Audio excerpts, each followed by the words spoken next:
saber realmente está en la locura y no en la psiquiatría. Empecé tratando de soltar a los enfermos, liberarles y sigo en lo mismo. En una isla en medio de una psiquiatría muy poderosa. No creemos que la vida se pueda curar. A cualquiera nos puede ocurrir. Los prejuicios están tan arraigados que uno tiene derecho a estar loco y a continuar estando loco. Sobre todo creo que la revolución está viniendo por parte de los pacientes. Que está en algunos de los profesionales de la salud mental, ¿no?, que cuestionan esta hegemonía del modelo biomédico, pero también sobre todo, y esto es lo más importante, desde movimientos de usuarios, ¿no?, que han tenido un importante sufrimiento psíquico y que han tenido muy malas experiencias con el sistema de atención a la salud mental. No aceptan una relación vertical con un profesional que se limita a darle una pastilla, un psicofármaco y poco más, ¿no? Esto también viene porque a su vez se están creando un montón de asociaciones de enfermos, de usuarios, voy a llamarlo usuarios, en la que ellos se juntan y empiezan a hablar de estos temas. Y entonces han hecho propuestas alternativas sobre cómo ayudarles, sobre cómo recibir ayuda. Es verdad que se está desarrollando este movimiento alternativo, el que se le da más voz a los usuarios. Yo creo que ahora estamos en un momento sumamente fructífero de discusión y que da muchas oportunidades para pensar lo que estamos haciendo. Y se incluyen otras perspectivas a la hora de entender los problemas mentales, que es crucial. Son los enfermos los que están haciendo ver que hay otra parte de otra vía de tratamiento, de actuación.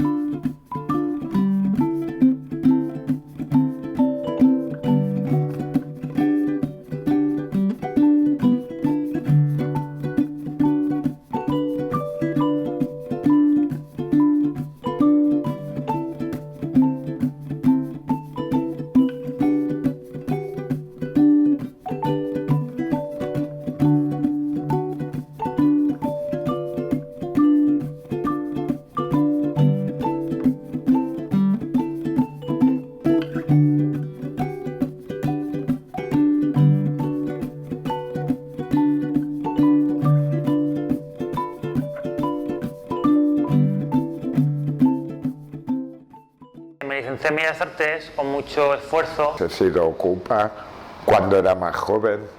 Tengo una hija de 5 años. En este momento estamos, hay quien le cuesta verlo, pero estamos indudablemente en una situación de crisis de la psiquiatría que yo creo que requiere repensar la psiquiatría desde sus cimientos. Entonces yo creo que ahora, sobre todo los jóvenes, tenemos que empujar hacia otro lado, porque realmente no por nosotros, ¿no?, sino es mucho más cómodo estar en un despacho diagnosticando y recetando, pero las consecuencias que tiene el ejercicio de la salud mental, el ejercicio de la psiquiatría, de la psicología, son unas consecuencias muy determinantes para una persona. No es lo mismo decirle que tiene diabetes, como quieren decir, ¿no?, la esquizofrenia es lo mismo que la diabetes. No es lo mismo decirle a una persona que tiene diabetes que es un esquizofrénico. Sí, es verdad, es que hay una cierta pelea entre un modelo de atención en salud mental más biologicista o más integral. A veces hay un gran peso de la farmacología, de la industria farmacológica, y a veces parece que la atención es solo dar un fármaco, el Leponex, el Risperdal, y se descuida que además de ese fármaco, que es un componente del tratamiento integral, hay muchos otros aspectos fundamentales para la calidad de vida de la persona. Los problemas mentales son algo muy complejo, en el que intervienen factores biológicos, por supuesto, pero también psicológicos, sociales, que se dan en un determinado contexto, cultural, y no se puede reducir de forma simplista a un problema cerebral. Entonces, desde ahí sí que nos posicionamos contra esta visión reduccionista y simplista biologicista. Lo farmacológico es un elemento, pero no es todo lo que una persona necesita. Es verdad que a veces hay profesionales que caen en un cierto reduccionismo más biologicista, farmacológico, pero que lo que este colectivo necesita es un modelo más integral, en donde los aspectos psicosociales y sociales son tan importantes como los aspectos psicofarmacológicos, ¿no? En los últimos años se ha impuesto el modelo biologicista en salud mental. Bueno, pues yo creo que por dos motivos fundamentalmente. Uno, pues por el tema de la industria farmacéutica. La industria farmacéutica respalda este modelo pues porque le permite vender cantidades astronómicas de psicofármacos a todos los ciudadanos. Se amplían muchísimo los problemas mentales, las enfermedades mentales y ya casi es difícil encontrar una persona sana sin un diagnóstico de enfermedad mental que no pueda ser susceptible de ser tratado con un tratamiento psicofarmacológico. Entonces yo creo que la influencia de la industria es definitiva. Y luego yo creo que también hay otra influencia, y es que el modelo biologicista da cierto estatus a los psiquiatras. El modelo biologicista está más próximo al modelo médico, y entonces yo creo que pues buena parte de los psiquiatras se sienten más cómodos pues en este modelo y sintiéndose médicos, y también frente a otras profesiones de la salud mental como son los psicólogos, los enfermeros o los trabajadores sociales. La idea de reducir cualquier explicación a una alteración que existe en el cuerpo y que unívocamente determina todo, ¿no? Eso es el reduccionismo biologicista. Claro, frente a eso, pues lo que hay son lecturas más integradoras que consideran factores biológicos, pero consideran factores sociales, ¿no? Y factores que tienen que ver con el desarrollo de los individuos y que le dan importancia a la relación de las personas con los demás y a la relación de las personas con los otros actuales y a la relación de las personas con los otros presentes en eso que es la cultura, el lenguaje, etcétera, etcétera, ¿no? Lo discuto con algunos compañeros que sí que tienen un modelo más biológico y te dicen, este es un trastorno bipolar y este es además lo dicen así, ¿no? Es un trastorno bipolar y es un trastorno bipolar. Y son dos personas con síntomas completamente diferentes, con una forma de experimentar la vida completamente distinta, con una historia diferente, con una forma de narrarlo diferente. Fue cuando estudiaba bachiller, por el estrés con los estudios y porque en el colegio no tenía amigos, estaba solo. Pasaba mucho tiempo solo en casa y solo hacía que estudiar. Y luego pues empecé a tomar medicación en segundo de bachiller y me supuso un esfuerzo muy grande. Iba a clase, no podía levantar la cabeza para mirar a los compañeros ni nada, estaba en primera fila además, porque no veo bien. Y no, entre la soledad y el estrés pues se me desencadenó la enfermedad.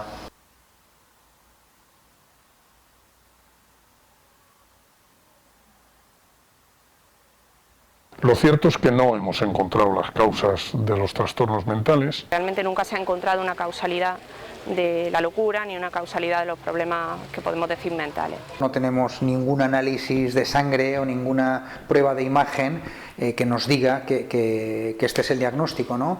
No es una enfermedad con única causa, como si fuera un virus. Pues tienes un virus, te doy un antibiótico o lo que sea. La idea de que las cosas que son trastornos mentales y las cosas que ahora llamamos trastornos mentales son enfermedades, en el mismo sentido en que es una enfermedad el sarampión, pues hoy en día resulta bastante discutible.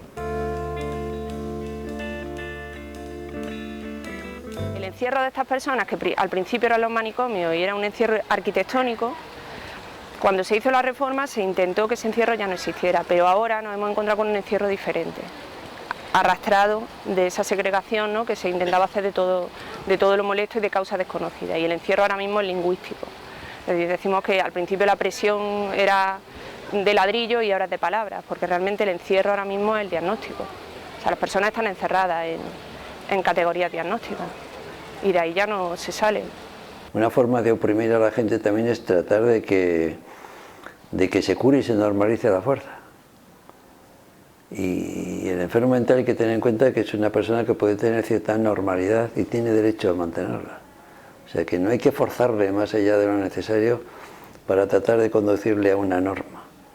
En ese sentido es a lo que me refería yo diciendo que uno tiene derecho a estar loco y a continuar estando loco. Y a ser tal y como es. Los manuales diagnósticos dan cuenta de una perspectiva categorial de la enfermedad mental. O se es esquizofrénico o no se es. Y las cosas no son tan simples. Quiero decir que no es una cosa digital, ¿no?, de se tiene o no se tiene, sino que las personas humanas son muchísimo más complejas y no puedes meterlas y sacarlas de un diagnóstico. Entonces, La perspectiva categorial de enfermedad ya de por sí es muy criticable. Por un lado, la industria farmacéutica, en colaboración con la psiquiatría biológica, que están completamente unidos, fomenta que haya un diagnóstico de todo, y por otro lado la sociedad recibe eso muy bien, porque si tú estás mal, alguien es responsable de que tú estás mal, o por lo menos es responsable de curarte ese malestar, ¿no?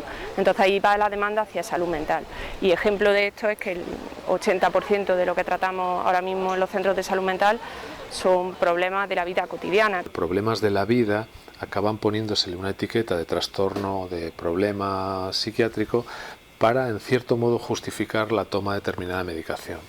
Yo creo que ahí hay que ser críticos con esa psiquiatrización de la vida cotidiana. La timidez no es un trastorno mental, pero a veces pues las industrias farmacológicas en el marketing van creando como nuevos trastornos para seguir vendiendo medicaciones.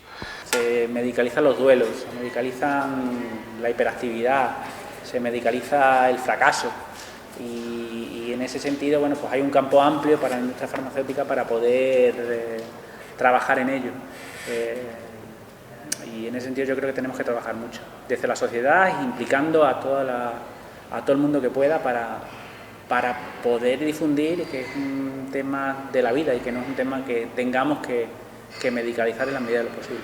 Cuando el problema emerge, lo fácil es reducir eso a una etiqueta y a una medicación, como si fuera un problema meramente bioquímico, y muchos problemas son complejos y no son bioquímicos. Cuando ya sé lo que tiene y ya sé que le pondría en las clasificaciones dentro de la esquizofrenia, ahora yo tengo que preguntarme, bueno, ¿y qué es lo que le pasa a Andrés?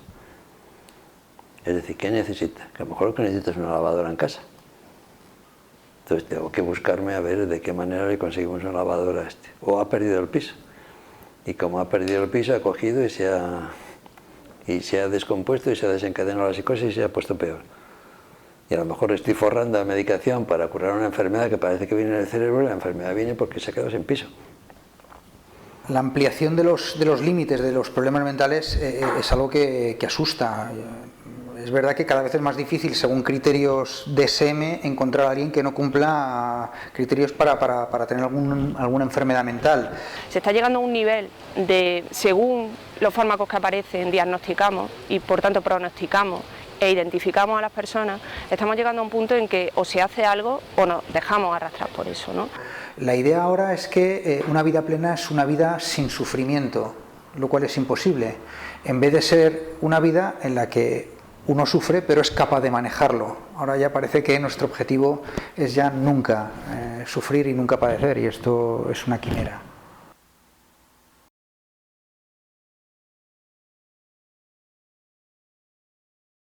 Nosotros como asociación hemos recibido presiones directas de la industria farmacéutica y no es fácil. Ha ejercido muchísima presión a la hora de vender sus productos, y en particular, y bueno, en nuestro caso los psicofármacos, y es importantísimo mantener la independencia de la industria farmacéutica, porque la industria farmacéutica se introduce pues, en todos los resquicios, en la formación de los médicos, se introduce en su ocio, se introduce en las consultas. Nosotros solemos ayudar a los médicos en su formación, bien con inscripciones a cursos si lo precisan, pero nunca a cambio de una receta, nunca a cambio de que aumenten nuestras ventas. Siempre es intentar ayudar en este tipo de cosas, formación. No es nada fácil ser independiente en la industria farmacéutica, porque de entrada tienes que ser independiente económicamente, y esto en los tiempos que corren no es sencillo. Pero además la industria farmacéutica bueno, pues es una industria poderosa que tiene influencias en la administración, que tiene influencias a nivel individual en los profesionales, y entonces mantenerse al margen y mantener una independencia no es nada sencillo. Tenemos una labor formadora que realmente debería tener a lo mejor el Estado, de formar a sus médicos, y al final termina dejando recaer esta responsabilidad sobre las farmacéuticas. ¿Cómo funciona?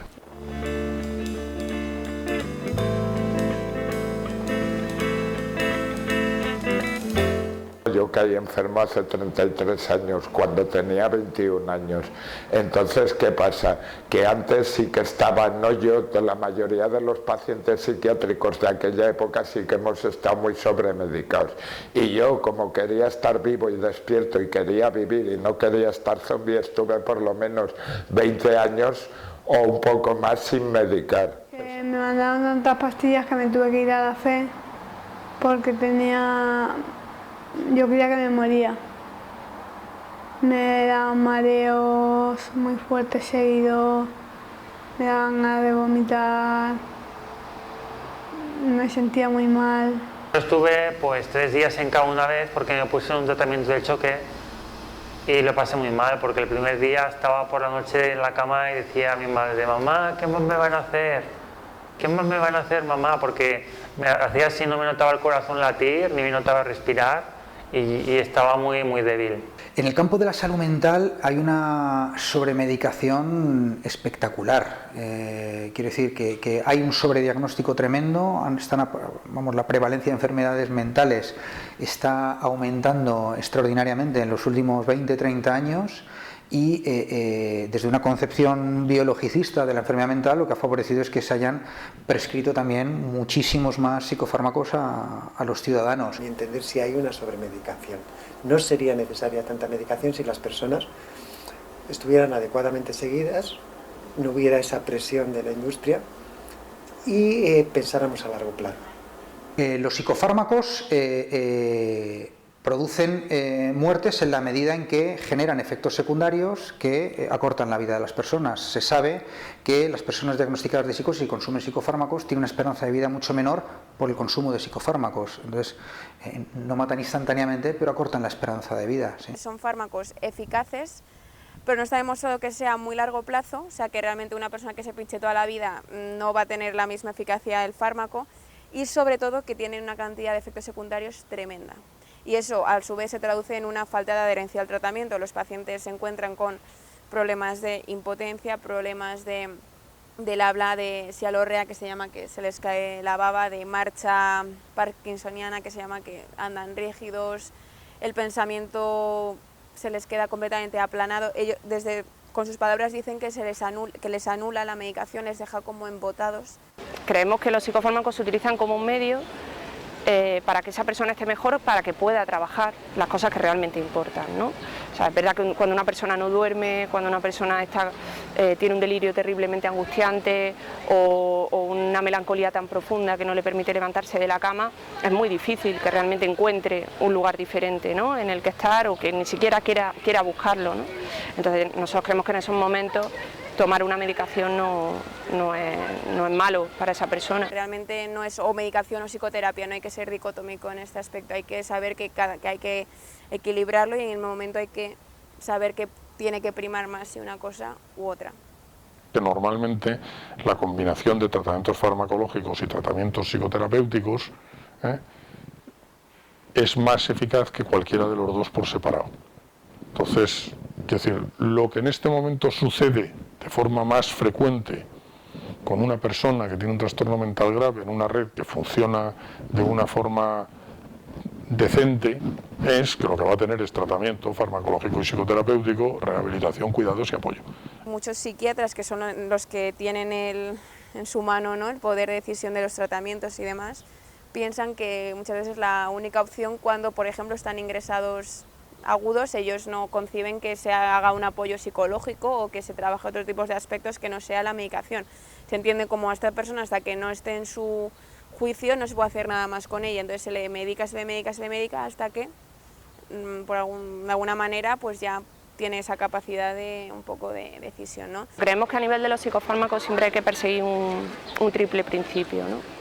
El primero, que deben de ser la menor dosis posible, que deben de ser el menor tiempo posible y que deben de ser, siempre que sea posible, consensuados con la persona, porque realmente la persona, y eso nosotros lo seguimos y lo creemos a pies juntillas, la persona tiene que saber qué toma, tiene que saber para qué lo toma y tiene que saber realmente qué hace. Es decir, no se le puede decir a una persona que un antipsicótico le va a quitar la psicosis.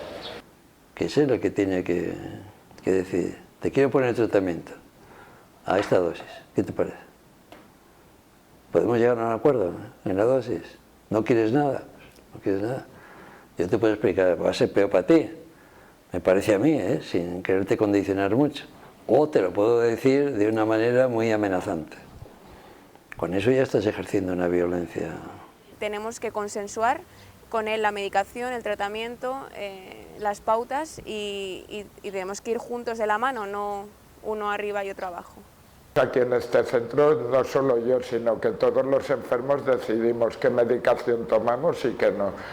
Y si alguna cosa nos sienta mal, aunque la doctora Benaven nos sugiera tomarla, si nos sienta mal o nos produce demasiados efectos secundarios, no la tomamos.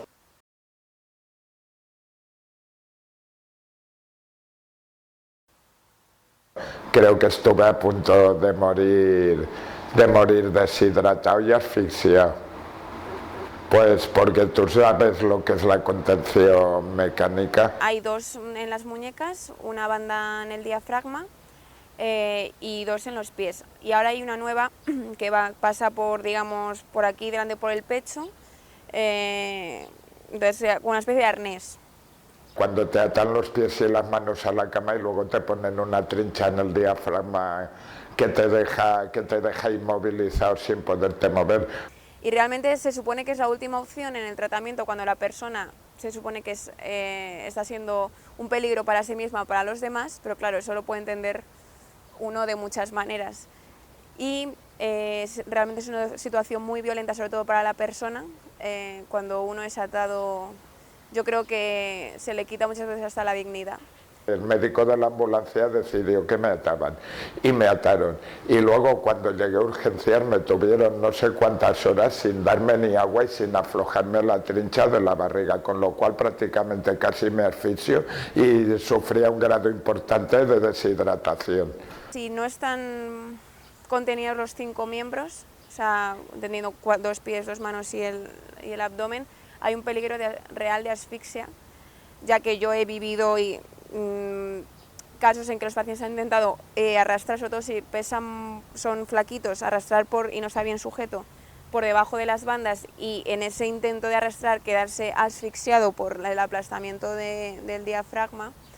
Porque ya te digo yo que las 4 o 5 horas que estuve atado en urgencia hasta que me subieron a la planta y el doctor Domínguez dijo que me desataran, esas 4 o 5 horas estuve así sin poder prácticamente respirar y sin beber agua. Hay un protocolo muy bien estudiado sobre las contenciones, pero realmente no se lleva a cabo, o sea, no se va a ver el enfermo cada 10 minutos, no se está con él, se deja ahí, digamos, y ya cuando no se dejen de oír gritos porque el enfermo se haya cansado, es cuando se va y se interpreta que está más tranquilo y se le quita las contenciones. A la gente que está atada, cada hora o cada hora y media deberían de mirar y preguntarle si tiene sed y darle agua, aunque le tengan que desatar una mano, que si te dejan la otra mano y los pies atados y estás atado por la cintura, tampoco no puedes mover más que la mano, y en esas condiciones ni te haces daño tú ni le haces daño a nadie. Lleva menos trabajo coger una persona que está empezando a decir barbaridades, cogerla y decir que te voy a atar, que ahora mismo no estás bien y ya verás cómo te tranquilizas, a sentarte con él, a lo mejor estar 1 hora hablando. Si eso no funciona, estar con él, mira, te voy a explicar, te voy a tomar esta medicación, así te tranquilizas, y si eso no funciona, en un último recurso, súper último, llevarlo a cabo, ¿no? Pero normalmente es al revés la escala, o sea, entonces realmente es un tema que es muy controvertido y que se está luchando mucho a través de asociaciones, sobre todo de usuarios y de algunos parte de los profesionales, que esto se vaya ya retirando prácticamente como método habitual de tratamiento en las salas de hospitalización.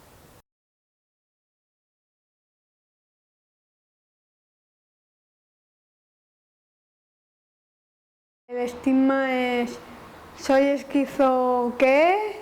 Y ya van por allá corriendo. Tiene una enfermedad mental, tiene diferencias con respecto al resto de la población, pero no de la forma que nos estigmatiza muchas veces, porque la sociedad pues piensa que tiene prejuicios, piensa que somos violentos, Yo llevo aquí ya tanto tiempo y no he visto a ninguna persona violenta en ningún momento.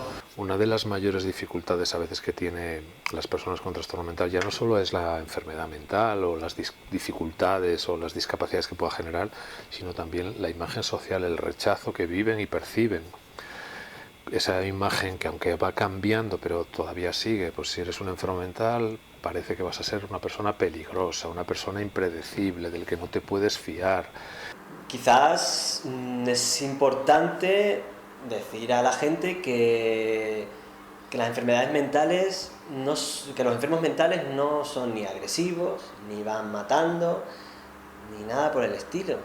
Es decir, que la agresividad en la enfermedad mental está por debajo del tanto por ciento de la población en general. No teníamos ni que estar justificando esto, pero es que no somos violentos, somos como la población normal en ese sentido. Estadísticamente está demostrado. El problema del estigma en salud mental es un problema grave que empieza por los propios profesionales. Los profesionales, cuando se han hecho encuestas, somos los que más estigmatizamos a las personas diagnosticadas de enfermedad mental. Entonces tendríamos que empezar mirándonoslo nosotros, ¿no? Doble discriminación de la enfermedad mental en relación, por ejemplo, a los problemas somáticos normales. Una persona que vive en una residencia le duele el estómago y el médico no le valora igual que si fueras tú y dijeras me duele el estómago, porque como eres un enfermo mental, lo que dices se interpreta en clave psicopatológica o psiquiátrica o le das menos valor o menos importancia. Las noticias vinculadas a la salud mental son sistemáticamente las de violencia, no son las positivas, no son las tragedias, y nos hacen muchísimo daño. También han sido muy desafortunadas las campañas antiestigma, ¿no? Que han sido centradas todo el rato también en un modelo médico, ¿no? De que la esquizofrenia es como la diabetes, ¿no? Es una enfermedad como otra cualquiera, ¿no? Esto no contribuye, sino que aumenta también el estigma. Esas imágenes basadas en estereotipos falsos, en falsas creencias, pues hacen mucho daño. Y eso también se nota, ¿no? Y cuando hay que priorizar gastos, pues lo priorizas en sectores o colectivos socialmente más demandados o más valorados. Que el camino para acabar con el estigma sería un mayor compromiso político y social, ¿no? Tendría que haber pues, políticas de empleo y que hubiera una verdadera y auténtica integración y que se protegieran los derechos de las personas con problemas mentales igual que el del resto de las personas, porque tienen los mismos derechos. Quizás es un poco de autoestigma, ¿no? Porque yo, por ejemplo, pues cuando me encuentro a alguien, pues tengo ganas de entrar a la conversación y sin embargo pues me encuentro con una dificultad que es pues que no puedo contar que vengo aquí a este centro. Últimamente, por ejemplo, estamos muy centrados en lo que es el autoestigma, ¿no? Todo aquello que hace que la propia persona con trastorno mental empiece a creerse esos condicionantes sociales y lleguemos a ese efecto del white lie, ¿no? ¿Para qué intentarlo? Si yo no puedo, ¿para qué voy a trabajar? Si yo con mi enfermedad no soy capaz. Iba a hacer un curso y al final lo dejé, no estaba a gusto. Y claro, no podía contar ni que doy conferencias de salud mental, porque entonces, si me preguntaban, pues no hubiera sido que contestar, porque soy una persona con enfermedad mental y no quería que lo supieran. Entonces, todas las cosas que hago en mi vida, bueno, la mayoría están relacionadas con la salud mental. Pues venir aquí a este centro, los amigos,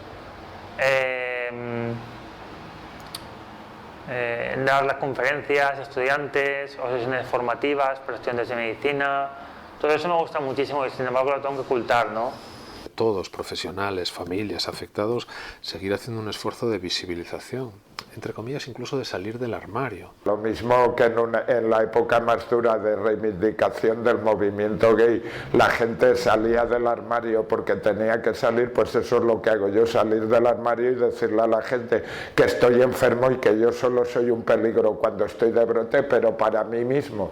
Yo creo que solamente desde una política de hechos, ¿no? de integración verdadera se va a poder cambiar las cosas, ¿no? Que la gente experimente el contacto con personas y se dé cuenta de que no hay ningún problema y de que pueden también participar de la ciudadanía como cualquier otro, ¿no? Esta sería la clave. Lo que más funciona son lo que se llaman estrategias de contacto, que más allá de que en la tele pueda haber alguna campaña, que si la hay mejor, que sea que tú pongas en contacto a la persona con dificultades con el resto de las personas, porque ahí los prejuicios van cambiando. Realmente lo que más desestigmatiza, y hay estudios que lo comprueban, es el contacto con personas en un vis a vis, en un tú a tú. Yo lo llamo como un camino de paciencia. Yo creo que hay un predominio importante de formación más biologicista, más de enfermedad mental como un problema orgánico, somático, ¿no? Entonces, esto no es sencillo de cambiar porque los profesores que están ahí impartiendo esas clases están ahí y tienen esta perspectiva y la van a seguir impartiendo de esta manera. De hecho, yo creo que hay cátedras que están financiadas por la industria farmacéutica. Quiero decir que es muy difícil escapar a todo esto, pero sí, esto sería también una palanca de cambio importante, ¿no? El que ya en la formación de los futuros médicos, aunque no sean psiquiatras, muchos serán médicos de familia, pero que tengan otra perspectiva de los problemas mentales sería estupendo. A mí, mi formación, la verdad es que me quedó esa parte de realmente conocer la cara real de la psiquiatría. Yo cuando fui a hacer mis prácticas, bueno, pues no tuve ningún tipo de formación complementaria, pero sí que, por ejemplo, en la Universidad de Valencia sí que se está haciendo una actividad con estudiantes de medicina en la que dentro de su rotatorio de prácticas en psiquiatría tienen como una serie de encuentros con enfermos mentales. Para los trabajadores sociales, para los enfermeros y enfermeras que están estudiando y para los médicos. Son más que el objetivo, más que nada es formar a los futuros profesionales que luego van a tener contacto y relación con nosotros o que directamente van a ser nuestros psiquiatras del futuro. Son estudiantes pues que queremos dar la oportunidad de que nos conozcan de cerca para que se quiten prejuicios y tal vez alguno de ellos pues elija la especialidad de psiquiatría. Os voy a contar una anécdota. Aquí hubo una estudiante de cuarto de medicina que se echó a llorar y nos pidió perdón. Nos pidió incluso disculpas, ¿no? Que tampoco hubiera hecho falta. Y nos lo dijo así: mirad, perdonadme porque yo antes de venir aquí tenía muchos prejuicios sobre la enfermedad mental. Por las ideas que llevaba en mente. Y luego tratar con nosotros y ver que somos personas humanas y que tenemos nuestras experiencias particulares con la enfermedad, pero que somos personas que sentimos.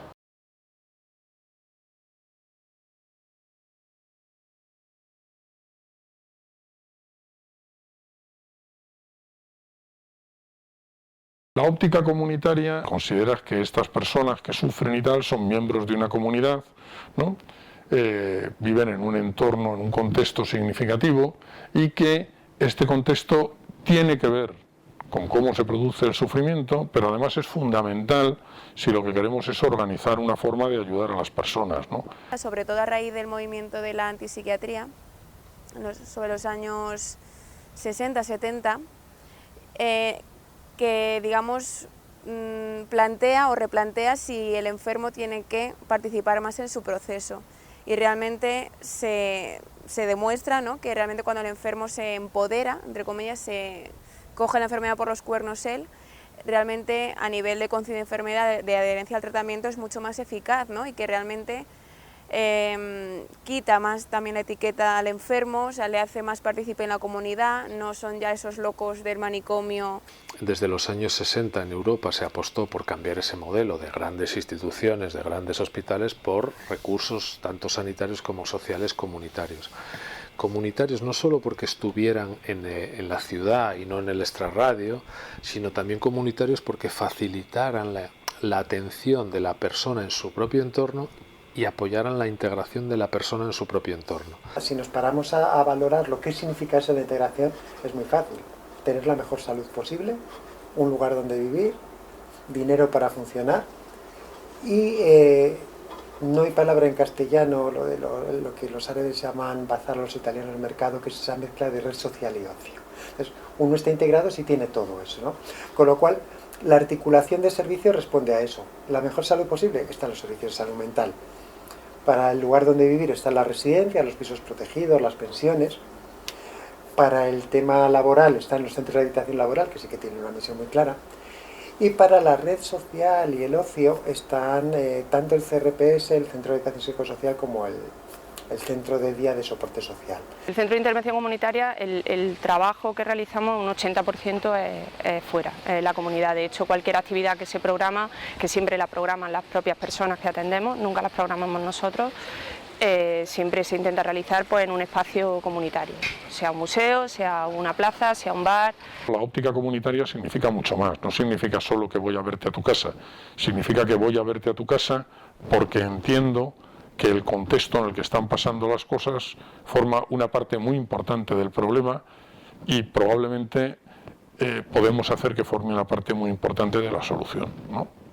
No tienes que hacer un curso de guitarra para enfermos mentales, no tienes que hacer un curso de pintura para enfermos mentales, no tienes que tener un polideportivo para enfermos mentales. Tienes que apoyarles para que usen el polideportivo de su zona, la Casa de la Cultura, el centro juvenil y el conjunto de recursos normalizados, ¿no? Esa es la esencia del modelo comunitario. Debería de haber un centro como este en cada barrio, pero ¿sabes por qué? Porque así no sería el loco de turno que va al museo a hacer terapias, ¿no? Sería el hijo de la Juanita o el hijo de la Marujita que está enfermo y va a poner a mejorarse y a ponerse mejor al centro de salud mental de su barrio. Este centro ayuda pues a que haya menos ingresos en los pacientes, bueno, ahora nos llamamos usuarios, ¿eh? Este término se utiliza muchísimo. Pues los usuarios pues ingresamos menos veces o los ingresos son más cortos, tenemos el apoyo de venir aquí, de relacionarnos, de hacer amigos, de desarrollar actividades que nos enriquecen.